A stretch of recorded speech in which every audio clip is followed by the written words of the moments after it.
Welcome back. I'm Gary Parr. And I'm Vonna Pfeiffer. And you're listening to the midweek version of the Fiber Talk podcast for ground cloth stabbers. I thought you were going to stick with needle artists. Needle artists? Yeah, our art. What did you say, fiber arts? Needle. I believe it's needle artists. Yeah. Yeah. Okay. Then we'll be needle artists. Fine. If that's what makes you feel happy. Maybe we can be stabbers on Wednesday and needle artists on Sunday. Could you be stabbing artists? Think about that. That might be the wrong connotation. Artistic stabbers. Ooh, Fiber Talk, the twice-weekly podcast for artistic stabbers. That'd be good. See, that's marketable right there. That is. Yeah, that'll make you stop and think. Oh, shoot. Sponsored by Sassy Jacks, and here's a word from Kim at Sassy Jacks. This edition of Fiber Talk is proudly sponsored by Sassy Jacks Stitchery. Sassy Jacks is a vibrant young needle workshop located on the picturesque Main Street of Weaverville, North Carolina. Sassy Jacks shares a beautifully renovated historic building with Five Little Monkeys Quilt Shop. We are happy to be perfectly positioned between Well-Bred Bakery, nationally recognized as one of the best small-town bakeries in the country, and Five Little Monkeys Quilt Shop, recognized as one of Western North Carolina's best locally owned shops of 2018.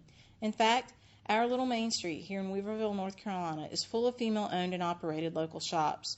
We hope you come and spend a day with us and enjoy not just Sassy Jacks Stitchery, but all of the wonderful talent and taste of some of Western North Carolina's best and brightest female entrepreneurs. Sassy Jacks Stitchery is excited to launch our newest reproduction sampler from Sassafras Samplers, Mary Good, 1827. Mary is a sweet sampler stitched by a wonderful young embroideress. The colors are young and vibrant, and Mary's joy in her needlework, along with her diligence in stitching, both shine through. The verse is one of hope after a time of trial and tribulation, a theme we can all identify with, I'm sure. We are offering Mary Good 1827 with special kit prices that include a free custom needle nanny featuring the verse and a motif from the sampler. Many thanks to Nicola Parkman for charting Mary for us, to Jacqueline Morris for stitching the beautiful model, and to Allie Dudley for the lovely print design of the booklet. We love working with our friends on projects like this one, as it allows us to pool our talents to bring you the very best. We still have a few open spots in our September Stitch Soiree this year. We all have lots of projects we'd love to finish, so this is your opportunity to get away with friends for the weekend and just enjoy some stitching time without a teaching fee or another project added to your whips. Bring your stitching and join us for some frivolity and fun as we close out the summer and welcome fall here in the mountains. Cost is only $60, and you'll have the use of our wonderful classroom space, some nibbles thrown in, and some fabulous shopping at Sassy Jacks and Five Little Monkeys. Don't miss this inaugural event.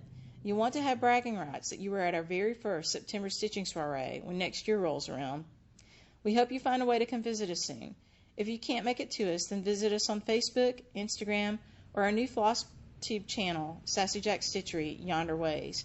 We love it when you stop by and say hi, whether it's in person or online. We truly appreciate you, and we really appreciate all the good things we hear and learn from Fiber Talk.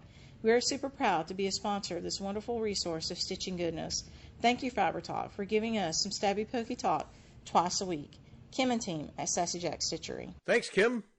Thanks for sponsoring us. And last I heard, not too many days ago, there was still room in the September soiree event.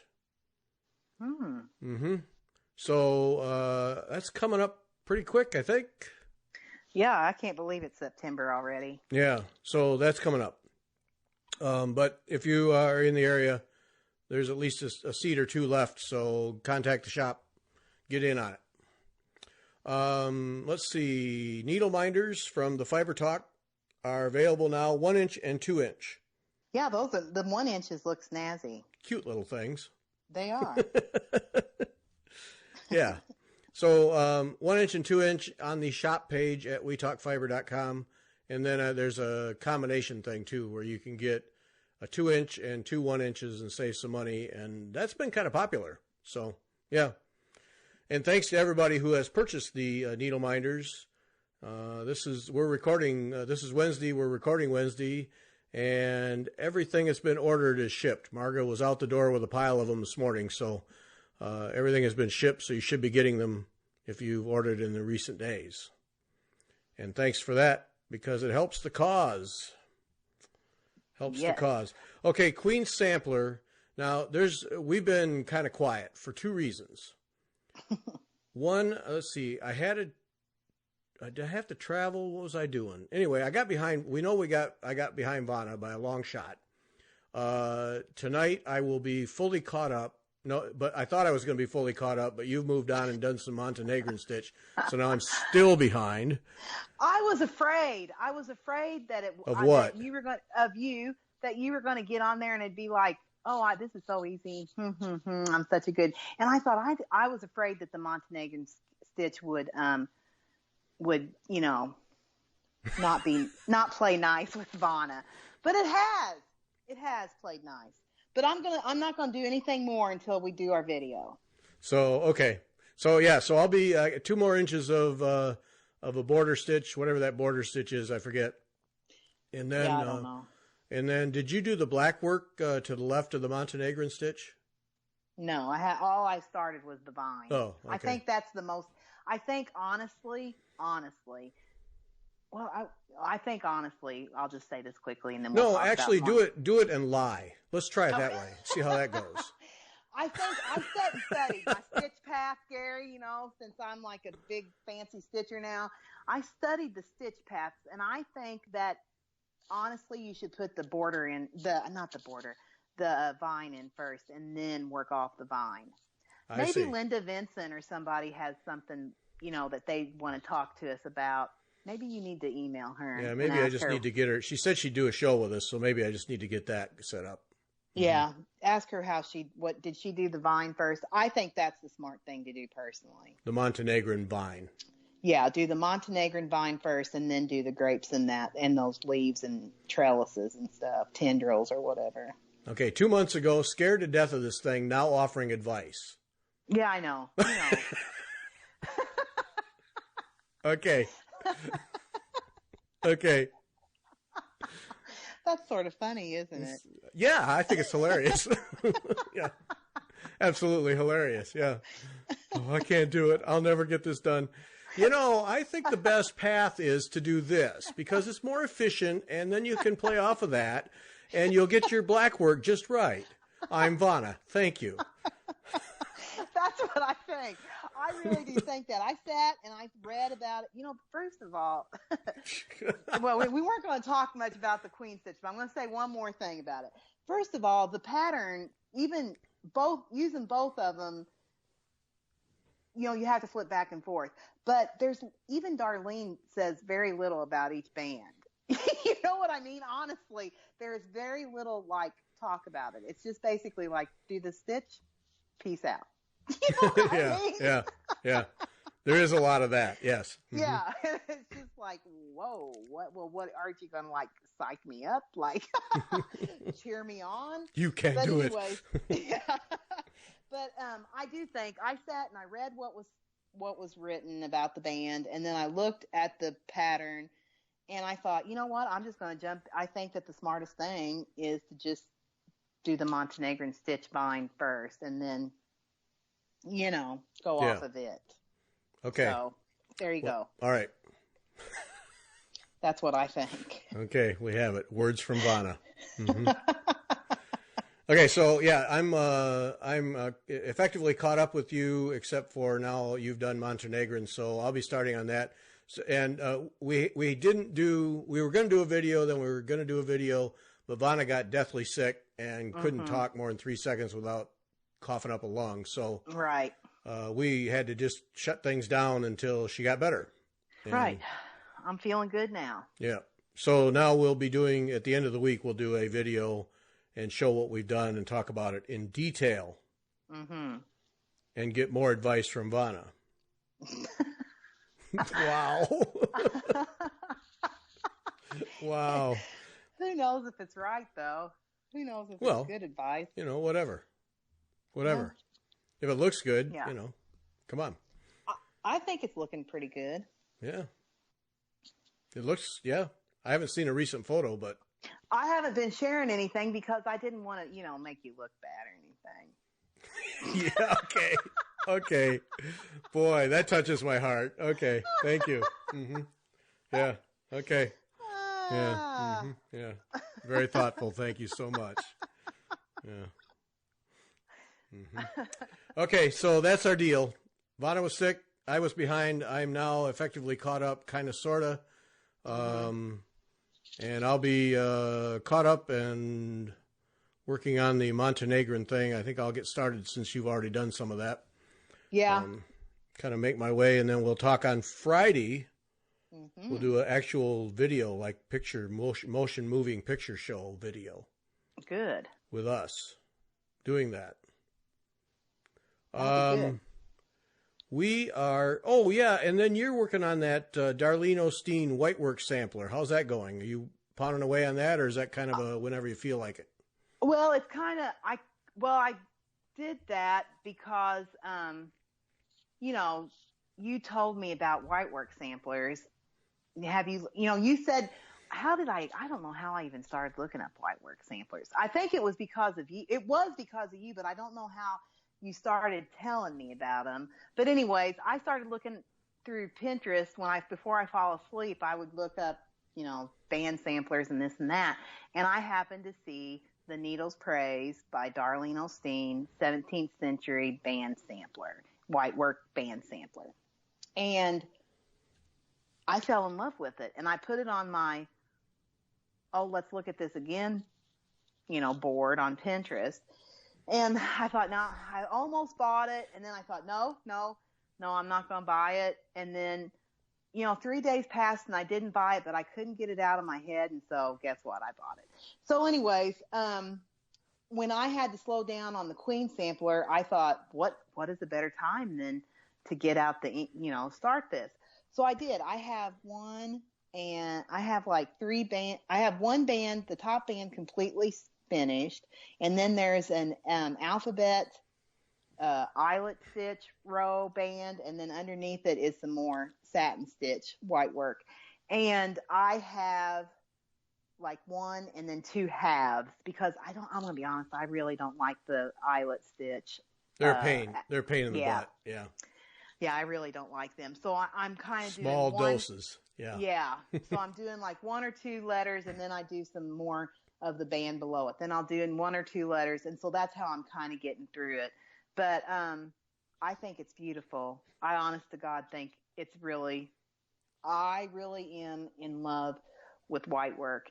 And then when y'all listen to Sunday, maybe you all might be in love with Whitework too. I really honestly am in love with Whitework. And so I don't know, who would have thought? I know. 6 months ago. A monster has been created. I know it has been. I just am like, and it's what you said. And when you said it, I can remember thinking, why would you want to ever stitch because of that? But it is the challenge. It is like, oh yes, I'm going to do this stitch come hell or high water. You know what I mean?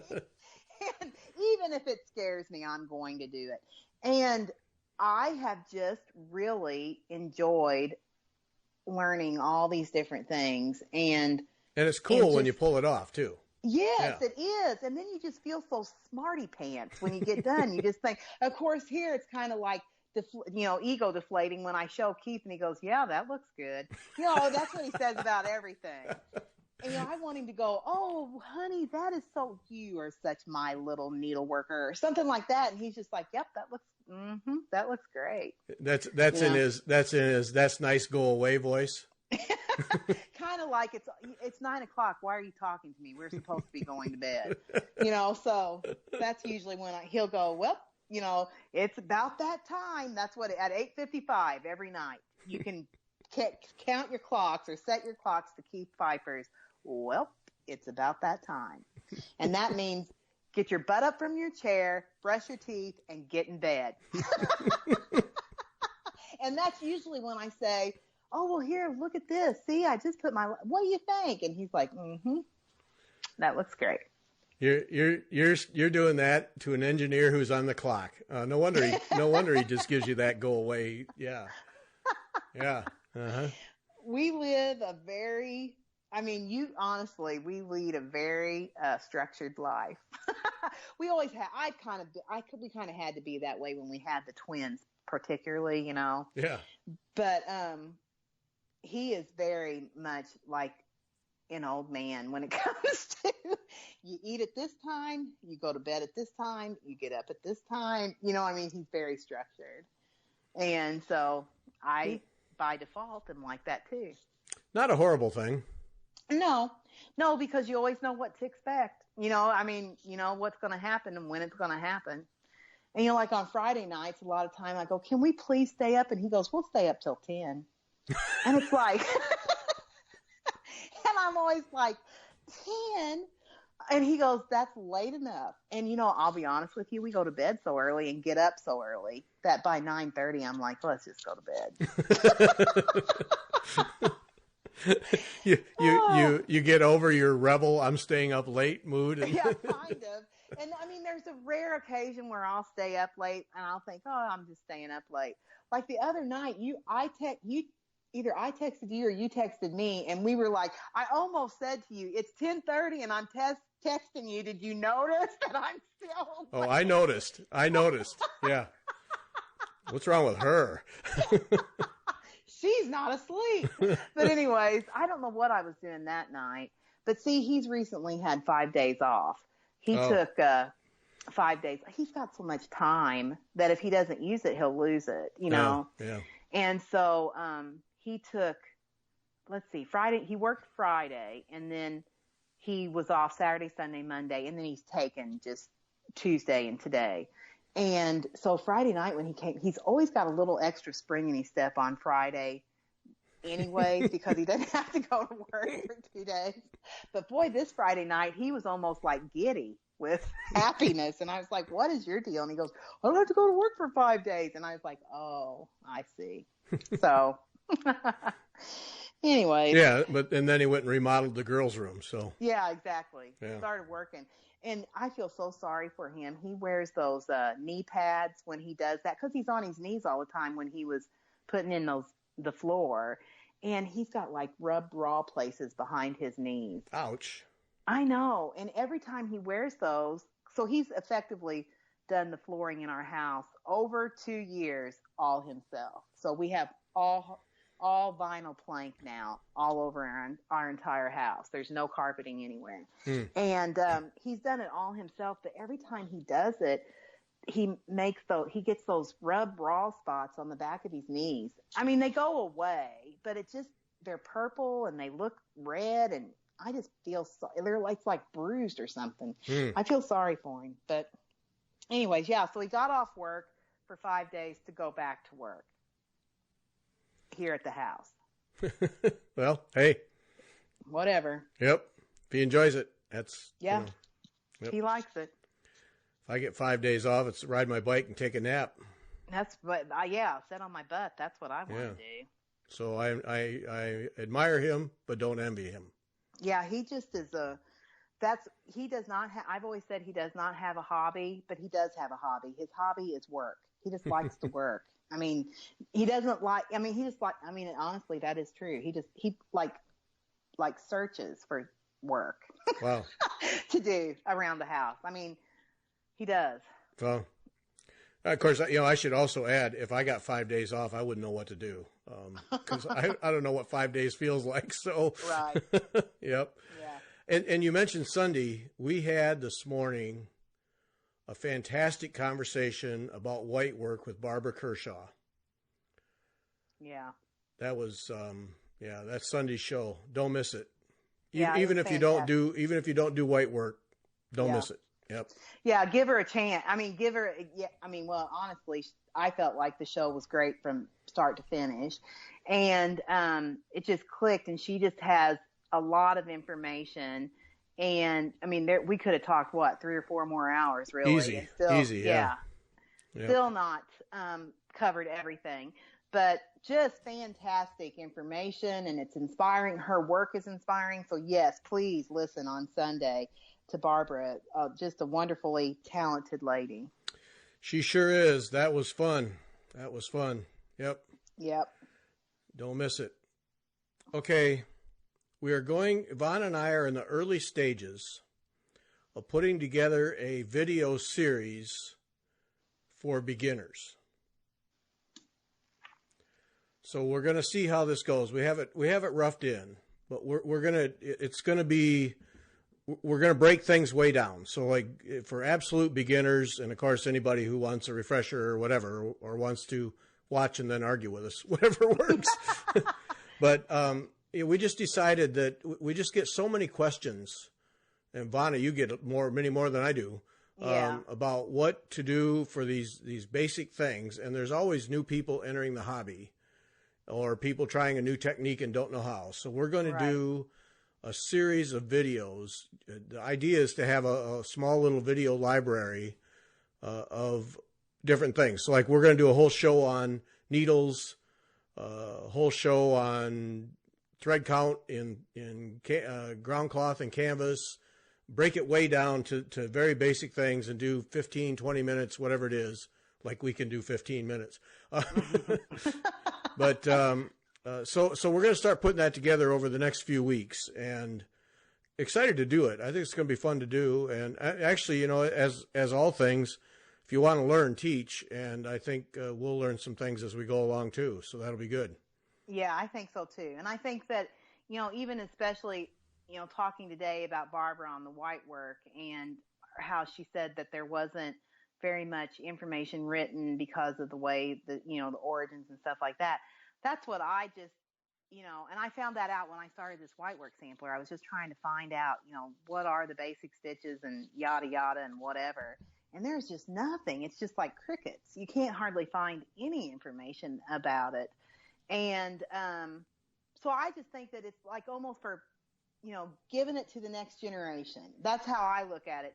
And I think that that's how you look at it too, Gary, just to like pass it on to the next generation. If you're excited about learning, and then here you can look at us, and we might tell you something that you might learn something different from somebody else. And it's okay. Take, whatever. It's just something to direct people if they have questions, that instead of, typing it over in, 50 paragraphs, over and over and over. So that I'm excited just for that I can, when people ask me, I want to teach and I want to give information, but it can be very time consuming to write explain the same thing to different people over and over and over and over. And if we have a reservoir or a library of knowledge where we can just say, go look at this link and it'll tell you all about what you're asking about, I think that'll be nice for anybody. Yeah, so. And we acknowledge that there are all kinds of beginner things, and when it comes to how to, there's no bigger or better library than the Mary Corbett Library. Oh, absolutely, yeah. I mean, but we just have a little different way we think, and we think it would be useful to beginners to do it the way we think we plan to do it. So, but yeah, that doesn't sell short any of the others, particularly Mary Corbett, because I'll tell you. If I need to know something, write to marycorbett.com is where I go. Exactly. Because she'll have it there somewhere. She absolutely will. And everything that she can find that she knows about it will be on there and shared freely for anybody that cares to look. So. Yep. No question about that. Yep.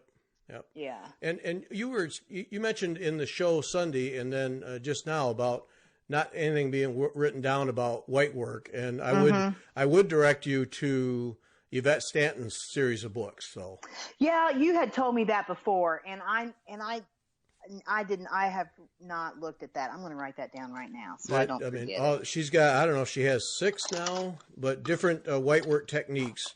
But I own 2 of them, superbly done. Is that right? Stitch diagrams.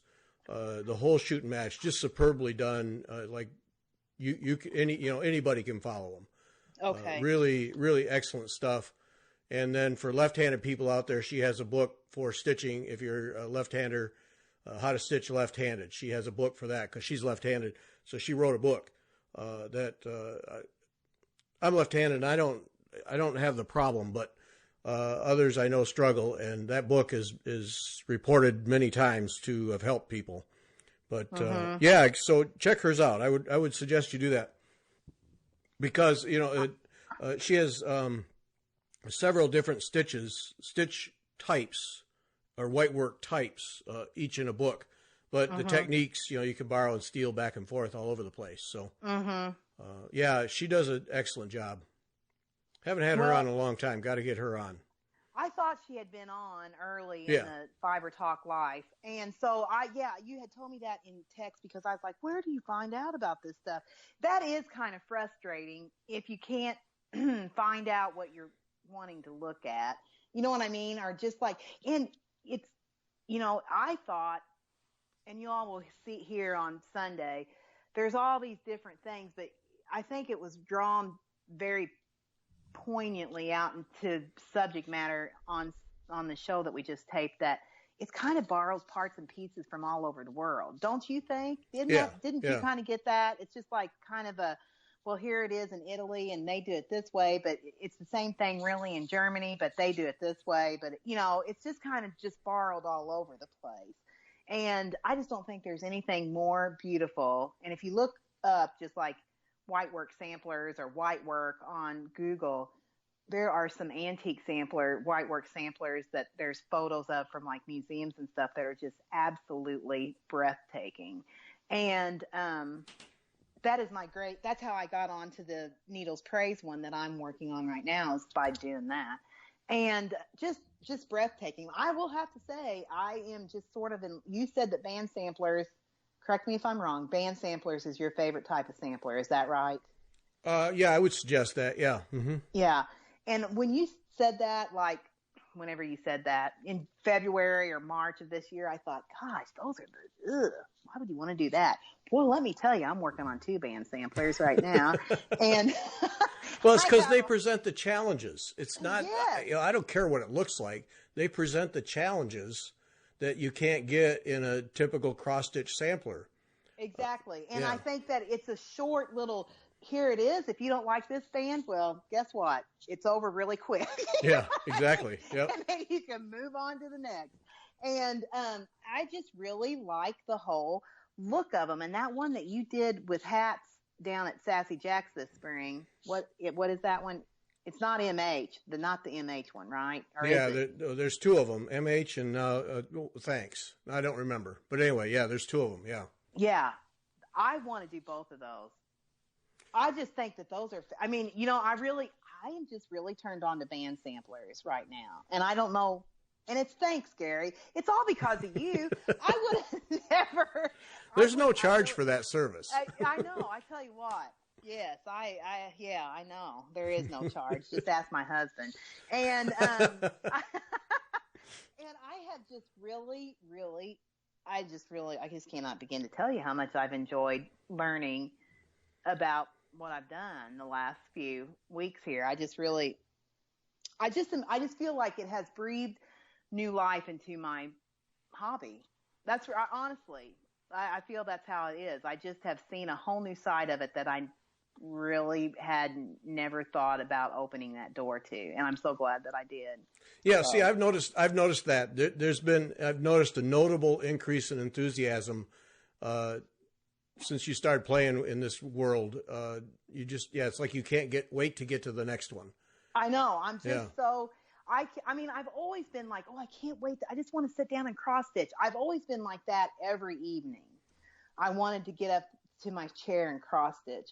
But I just feel like I just can't, I don't know what, it's almost like working a crossword puzzle or something. It's just like, it's always in the back of my mind, like, I got to get up there and do that because I know I can do it. You know what I mean? Right. And I just have to look at it and I know I can do it. And it's made me want to buy, books of all kinds, to like read about the history and stuff like that. And there's several things online that you can look at, but I really want to know like the meat of it. Like, how did these people figure out these stitches? Where did this come from? I just don't understand. How did people just like sit down and think, you know what? I can't have lace, but I'm going to make lace out of this linen.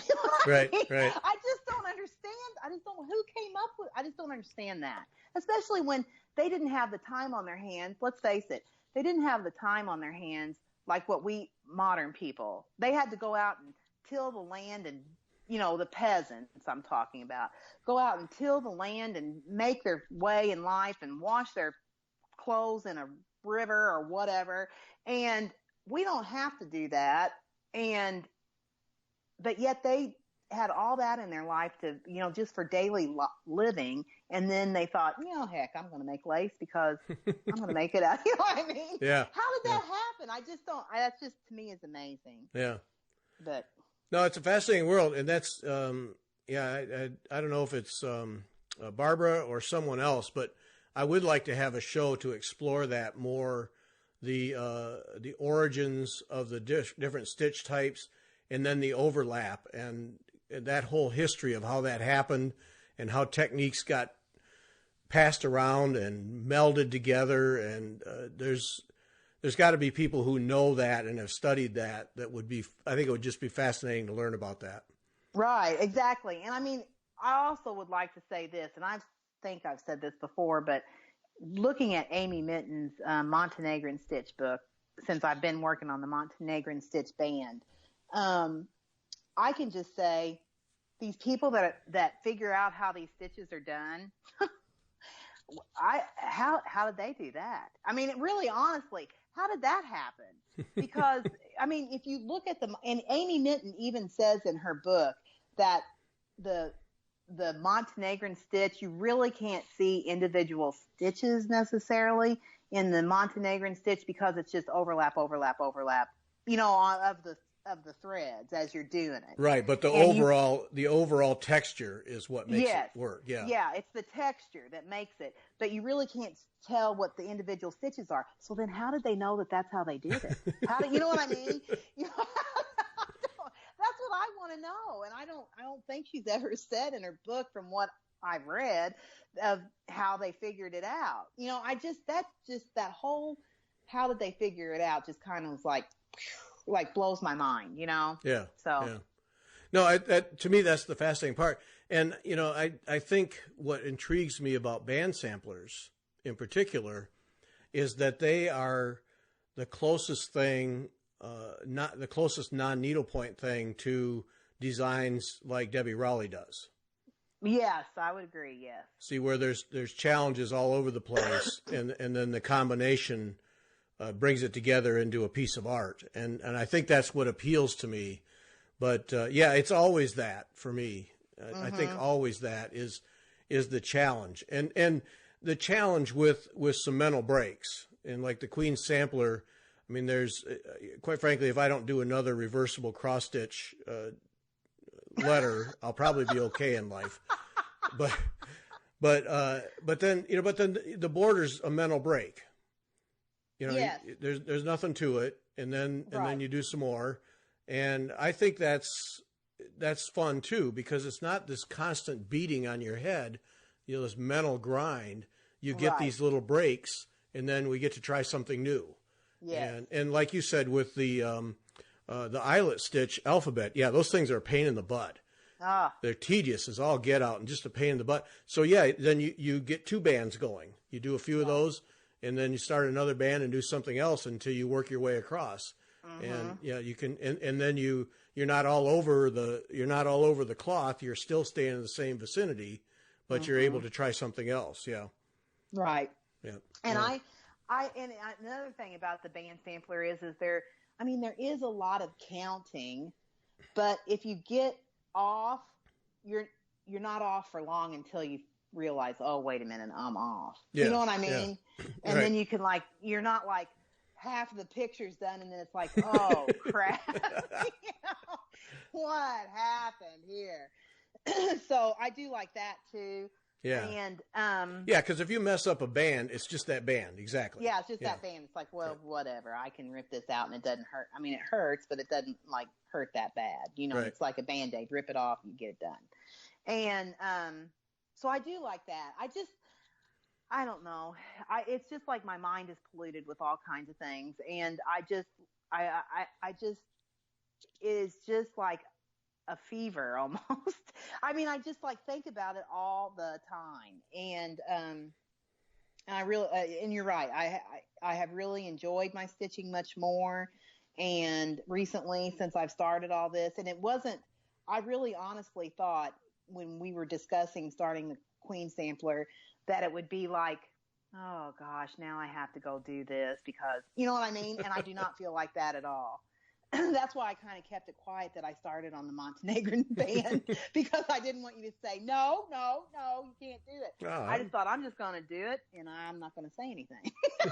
No, I figured you had started, and it doesn't bother me a lick. I just wanted to do that part with you as much as we could, Right. because I wanted to learn with you and experience it together. Isn't that heartwarming? I know. Let's just pause for a moment while we warm our hearts. Okay. Wow. Okay. I know. No, I did. I wanted to be able to bounce ideas off each other as we went through that, and but you know, I got caught. I'm got not behind, very so, far. Yeah. I'm only got the top band, the top of the vine. Just one trip across on Montenegrin Strip. Okay. Well, So I'll pull an all-nighter tonight and catch up then. Yeah, you're not that far behind, and I'm not going to do anything more because I do think that like I told you before we started talking, I do want you to get to the double running backstitch part because that gets a little tricky on the diagonals, and I want to make sure I'm right before I go whole hog and do the next part. And plus those grapes are coming up. I can't wait to get to those. I cannot wait to get to those. I know. I'm looking really forward to those, but I'm kind of, I think that we need to do that together too, experience that together. Yeah. So, because if mine come out anywhere like within a county of Linda Vincent's, I'm gonna count that as a victory. Yeah, they are beautiful, aren't they? Yeah. And there's not beads on those, are there? Only beading is in the queen, right? In the dresses, yeah. Yeah. Yeah. Yeah, those are absolutely. I'm looking at the centerfold here. It is just absolutely going to be stunning. Yep. Oh, I visited. Speaking of anything, I'm going to change the topic. Okay. All right. I visited my sister this past weekend, and so I took my little Santa traveling project with me. Mm-hmm. And I thought, all right, I'm going to see if just doing regular cross stitch, if I experience the same problem that you had. Yeah. No. You don't? No. I still have to. I picked up a cross stitch because I'm teaching a beginning cross stitch class at the quilt shop. I know that's crazy, quilting and cross stitch, but they wanted me to do that.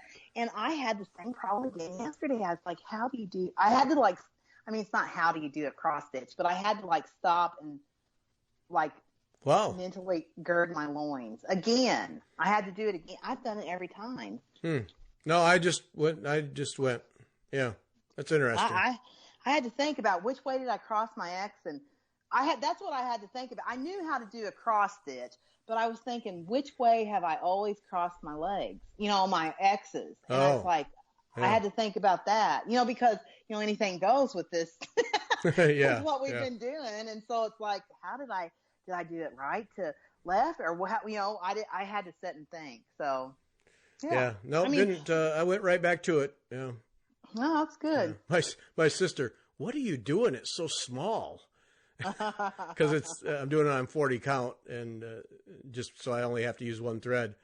But she says, why are you doing that? I said, well, it's fun. Look at this, how cool it is. There's shading in the face, and I'm trying to.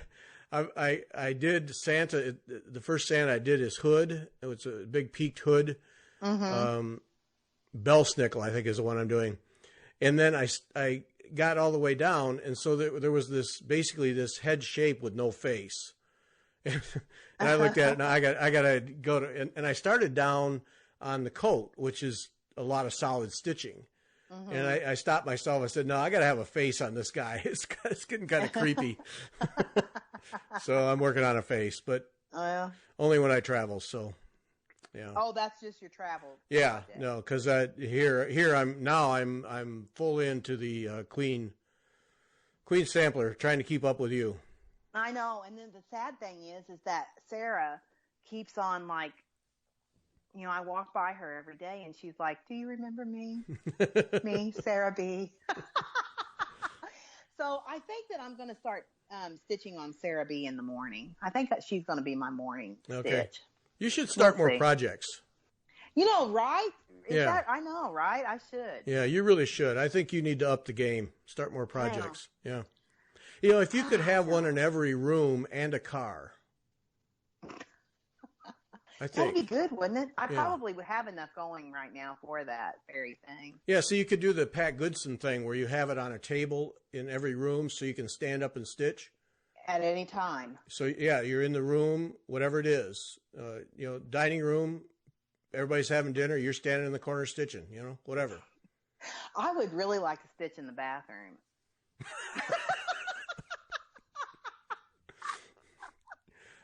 Wouldn't that be nice? Just sit down and then put your stand in front of you. And this go is through it. right. You went right into too much information there. Mm-hmm. Yeah, you went right into Mm-hmm. Yeah, I think that'd be a little over the top. Mm-hmm. Because see, the next thing is you'd have the stand on some kind of casters. So you could roll it in and roll it out. Yeah, sit down, roll it right up to you. Yeah. Boy, Mom's taking a long time in the bathroom. Yeah. Yeah, that's the whole thing. It wouldn't last long because I still have kids that live here. Yeah. Yeah, you'd have that constant pressure to get your butt out of there. Yeah. Yeah, you're exactly right. Literally. Yeah. Mm-hmm. Yeah, I think that's all we care to know about your personal life there. Okay. Yeah, I think that just about did it right there for the show. That'll be the end of the Ivana. We always end on something stupid that I say. Well, I wasn't ending the show. I was just ending that segment of the show where we learn about Vana sitting on the toilet stitching. Just that segment. I thought we needed it. We've had enough of that. Okay. All right. Yeah, we can move on to other things, but yeah, Okay, on to other things. I think we don't need that mental image. Yeah. So you got to. Jeez. Now we got to switch to something that's semi-serious. See, this is, and that what scares me is I think that was semi-serious.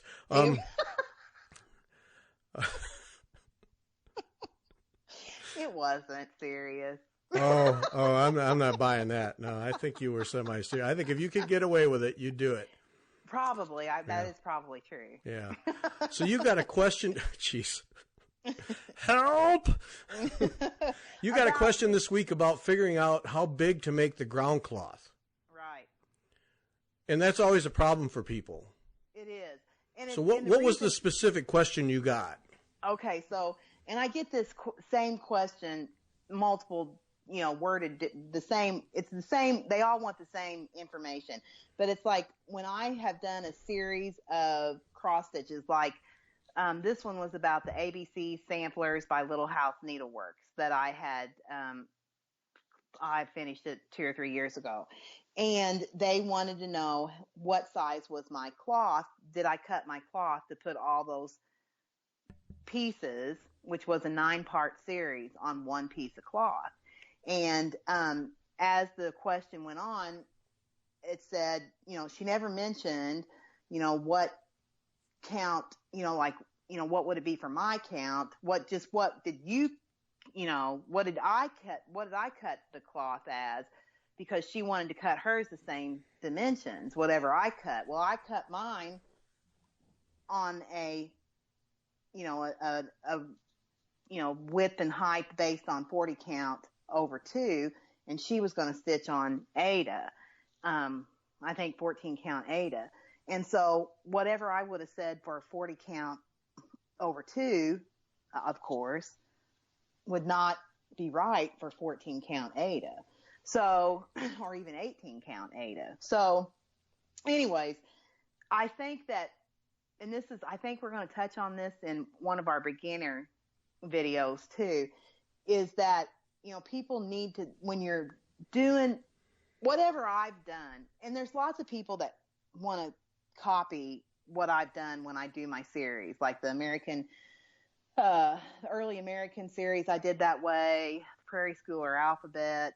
Everybody always asks me what did I cut my linen to? Well, and it's very different depending on what you want the end to be, because if you're going to do all those smalls and keep them on one piece of cloth, or if you're going to do them all on one piece of cloth and cut them apart, that becomes two different beasts altogether. Right. And typically it's not all on one cloth when we're going to cut them apart. Usually it's all on a frameable picture, all on one, the series all on one to frame it.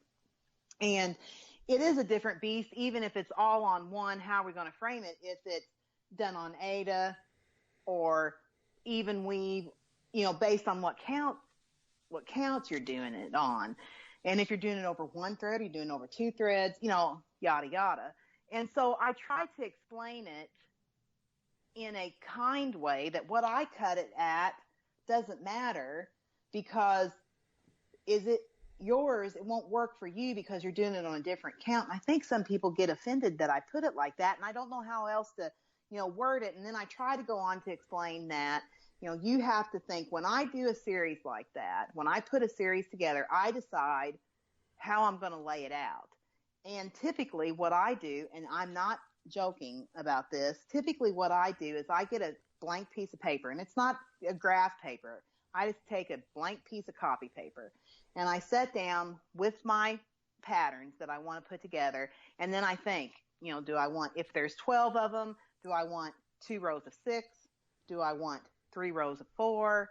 Do I want 4 rows of 3? Yada, yada. What do I want? And I'll draw those different configurations out, and then I'll think about how what the subject matter of the pattern is, and would it look great like that, or would it stink like that, or whatever. And then once I decide what my pattern layout is, then I decide, I draw that out then for real on a piece of copy paper of how my pattern layout is going to be. And then I put for each square or rectangle or whatever it is, I put what the height and the width is of each of those patterns.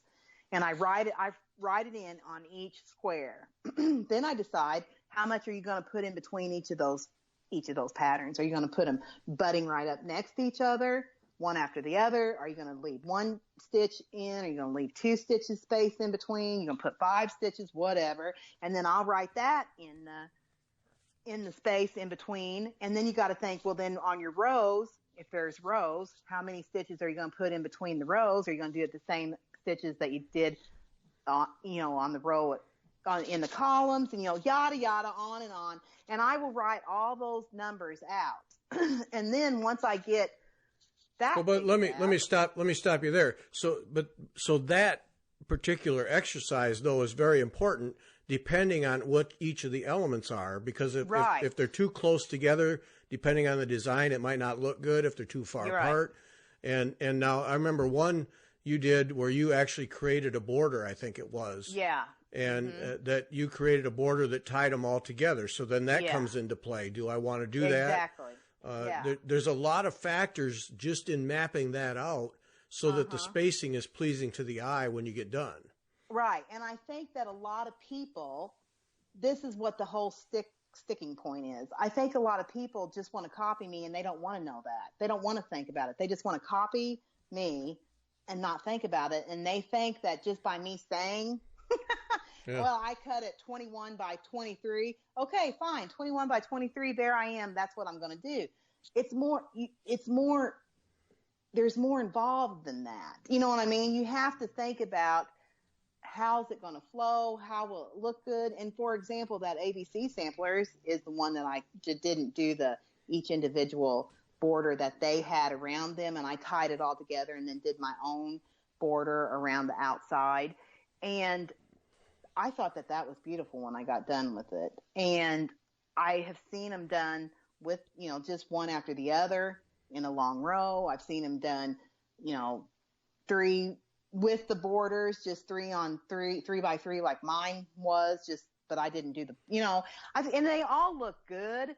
It doesn't matter how they're done. That doesn't matter. That's all to your own personal taste. It's just that's all you have to think about, all those elements when you're putting a series together. You have to think about all those elements before you just go willy-nilly to cut your cloth. Yeah. And I don't think people understand that. I think that some people don't understand that, and that they just think, well, I'll just cut mine to whatever she cut it and then it'll be enough. Well, no, I stitched mine on 40 count, if you're stitching on 30 count or 25 count or whatever, 14 count Aida, that's going to significantly change what your dimensions are. Right. So as will, how are you going to stitch, how are you going to stitch it as is or whatever. So I just think that there's a lot of people that are unclear about how to, combine things, or I've got a couple of emails since we had the last Sampler Sunday when I said, pull out motifs from a pattern to make smalls, to make a sampler tree, Christmas tree ornament.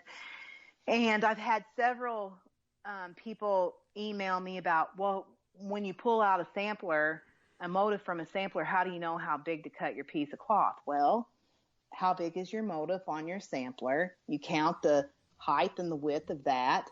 Then you determine what size fabric you're going to stitch it on. Are you going to stitch it over 1? You're going to stitch it over 2.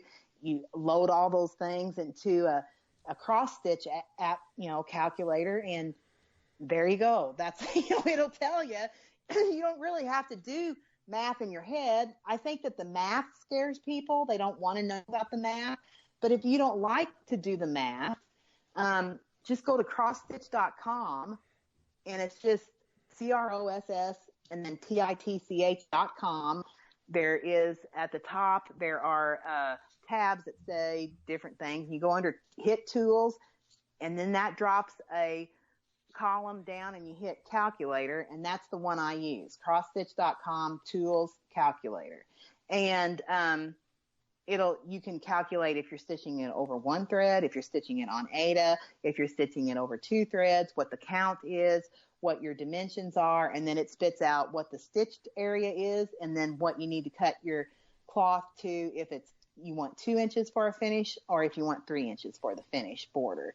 So, that's what I use. I know that to many that's not a new or novel idea, but I think several people don't understand that there are those sort of applications out there where you can fill in and it spits you out and tells you based on your information that you put in, that they're available. So, and the positive side of that, and with that tool, is you can sit there and use that and play with it.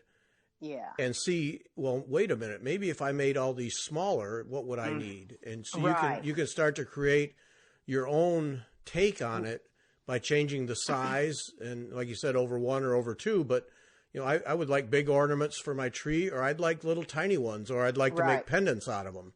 And you can go that route and just monkey around with a calculator like that and figure out, well, this size would look like this, and really kind of get creative with it. Right. And that's exactly, I don't know, nobody will remember this, but in 2011, I did it's a Little House Needleworks pattern called Poinsettia House. And I did this, just exactly what you're talking about. Every year I do a family Christmas tree ornament to recognize that year in our family life, and it's usually of a house. And then each year I do children's ornaments, and I put the year on them and yada, yada. There you go. I have ornaments every year for my family. Well, that year in 2011, I did Little House's Poinsettia House, and I did exactly what you said. I did it, what the stitch count was for the motifs that I was going to use, and I manipulated it. Here, this is what the height and width is. If I stitch it on 25 count over 1, what is it? If I stitch it 28 over, because the house was big, so I knew I had to stitch it over 1 to get an ornament size. But I didn't want to strain my brain or my eyes if it was too big. I didn't want to stitch 1 over 1 on 40 count. I didn't want to do that. Yeah. So I wanted to see, is it feasible to stitch it on 25 count or 28 count or whatever? And would it still be, a nice small ornament size? And that's what I did, exactly what you just said. I went to that app, I loaded it in. I said, what will it be, 25 count over 1 thread, with these dimensions, and it spit it out. Then I thought, okay, well, what is it going to be on 28 count? Okay. And so I figured it out. So that year, our family ornament was done over 1 on 28 count. And then the kids' ornaments were done to make them big, because I pulled out of that same pattern pots of flowers for each one of the kids. And I stitched those ornaments on 25 count over 2 to make them large enough to be nice size, ornaments where you could see their name and stuff like that. Right. So, so that was just an example of using one app or one pattern and getting 5 different ornaments stitched 2 different ways. One was stitched on 28 count over 1, and the 4 ornaments were stitched over 2 on 25 count, just to make them all the same size ornaments. Right. And they're beautiful. They turned out beautiful. And that's how I do my ornaments. I don't typically stitch ornament designs a lot of time. I mean, I do, but I don't typically stitch. I pull a lot of things out of larger pieces, larger designs for my samplers. I mean, for my ornaments, and they make beautiful. They make beautiful ornaments. I'm not saying that I'm the only one in the world that does that. I know there are lots of ladies and men out there that do that. But that is one of the things that I have done in my stitch life over the last 20, 25 years a lot, is pull motifs off of larger designs to make smalls, specifically ornaments. And they just come out beautiful when you manipulate the size and you think about how big is it going to be and what is it going to look like on these different counts. And that's, and I think that once people get used to doing that and they understand how you can manipulate it, then it gets easier. Then you think, oh yeah, then I can do this and this and this and this. That's how I've gotten to, put things together in ways that isn't designed or whatever. And it's not because I'm a genius. It's just because I just mess around a lot. That's all it is. I just think about things a lot. So, but that's just it. Most people have already own charts for probably a tree full of ornaments if they would just pull out elements from stuff they already own. Right. And I swear I am going to do that sampler tree ornament like what I said. I think that would be beautiful to have a small tree all in antique reproduction sampler motifs. Yeah. I just think that would be beautiful. And I've thought that for years, and I've just never done it. And since I'm so into samplers now, I thought, I'm going to start I need to start doing that now since I'm so into it. But I just think if people just think outside the box, that's thinking outside the box a little bit on how to do things. And you don't have to go out and buy certain things. You can change colors. You can even take things that aren't Christmas and make them Christmassy by just changing the colors, 1 or 2 colors or whatever. Right. So that's how I've always thought about it anyways. Yeah, well, that's part of the hobby, that if you step back for a moment and step away from rigidly stitching whatever is in the chart and say, wait a minute, I've got all this thread sitting over here, and if I took that little thing there and made it red and green, I'd have a little ornament. And right. Yep. And then it's also too, like I've thought many times here since I've been doing these band samplers, is that, that acorn band, even if you would just do, like, you would have to know what your shape was and stuff like that, and kind of like, draw or outline on the piece of linen, like what your shape was. You could do like a band of acorns and a little bit of those alphabets and make an ornament. And that can then I could always remember in 2019, I started this crazy obsession with band samplers. I said that was the year. Oh yeah. When I'm an old lady, I can remember, remember that was 2019 and Gary Parr sucked me into doing the Queen sampler. Yeah. Thanks. Yeah. I mean, that's how I think about it. When I open my ornament box, and I have like well over 300, I would say probably close to 400 ornaments that I've cross-stitched through the years on my tree from when I was a little girl up until last year. And when I open that box of ornaments every year, it's just like opening a scrapbook of my life, because I can remember, look, in 2005, in 2005, Ellie was a baby, and and we were here, and when in this I was a senior in high school, and that's just how I think about things. I have the ugliest, nastiest Snoopy ornament that's not cross stitched. It's painted. It's a painted little piece of it was from I've always been crafty, and I got it when I was 8 years old in 1978, and I thought I was going to be a painter. And I painted this Snoopy ornament, and it sucks. But it has been on my Christmas tree from the time I moved. My mom gave me a box of ornaments when I left the house. When I left the house, my mom gave me my ornaments in a box. And there was my Snoopy, and I hang Snoopy in Woodstock in a sled on my tree every year, and I think, look, I thought I was going to paint her. I thought I was going to be a painter. Boy, was I wrong. I was wrong then, and I'm still wrong because I cannot paint to save my life. But I put it on the tree, and like my mother-in-law gave us ornaments from Keith's childhood, and the same sort of thing. We have the Christmas pretzel. He made that when he was a Cub Scout, probably around the same year, and every year I put that on. I go, oh, look. And my kids even look for it. Where's the Christmas pretzel? Where is it? Because I've always called it there's your dad's Christmas pretzel, And so it's just, I would encourage anybody that celebrates Christmas and decorates a Christmas tree, start doing just one ornament a year. It is just a fantastic way to, like I said, have a scrapbook of your life. You just remember things that you were doing in that year.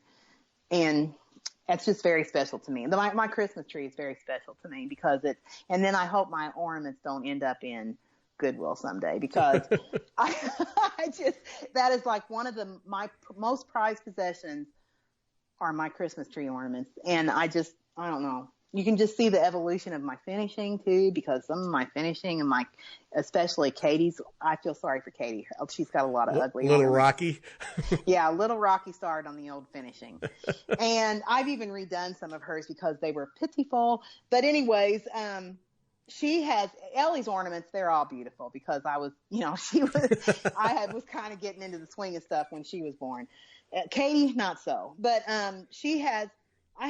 all the kids just went, yeah, Ellie, she gets everything. Everything. Ellie, she's the favorite. That's what they always say. She's the baby. But anyways, I just really have enjoyed. It's just like evolution of your life, a scrapbook of memories of your life. And I just really, if I had to save one thing from a fire or a tornado or whatever, and God forbid nothing like that ever happens, I think that I'd have to go down and get my ornaments. They mean that much to me.